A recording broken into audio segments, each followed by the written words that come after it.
lang sana kuya, mayroong gasolinahan station dyan, lalagyan niya, tapos balik lang siya dito. Bigyan na. Isa mo. Ulit talaga ng laro. Basta, hanggang dito mo na. Ito. Green. Green. Ikaw.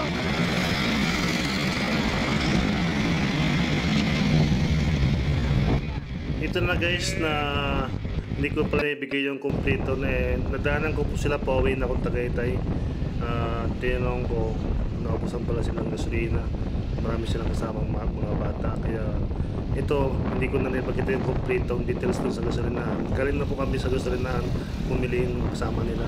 Nasa backlight ko po yung kasama nila. Pumili kami ng isang galon na gasolina nila na naubusan mo para sa sakyan. So guys, tantay nyo lang tapos makikita nyo yung kanilang sasakyan kaya sa nakikita naman. Talang ganito ang sitwasyon talaga guys na malayo sila sa gasolinahan. Ayun piling tumulong, tutulong tayo kasi pare-pares naman tayo may sasakyan. Hindi saan mangyari sa kanila po. So pag nangyari sa iyo ganyan din may natulong din sa iyo. Ito yung kanilang sasakyan, yung kulay dilaw. Malapit na tayo. Meron na rin dumating na kanilang mga takaputol na nag-rescue. So, pero lang namin sila. U-turn tayo dito. Meron na rin, kaya na wala yung mga nakaputol na yan. Meron yung dumating. Sasakyan nila kulay mini truck na kulay dilaw.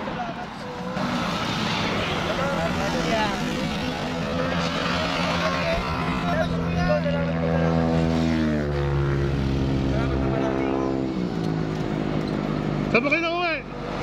Ano? Saan ba kayo uwi? Di ba punta ba lang po kami? Ha? Kasi yawatin namin yung mga bata. Saan kayo galing? Ikot lang kasi napapangot ako sa bahay. Ay, ikot daw ka. Ikot lang ako kasi wala akong malagawa sa bahay kaya tapos linggo ngayon, hindi ako bumiyahe, ikot-ikot lang. Thank you po. Salamat marami po. Okay. Salamat. Sige lang, Ano sige lang. ilan po doon, sir? Salamat. Okay. Ingat kayo, ingat. Salamat po.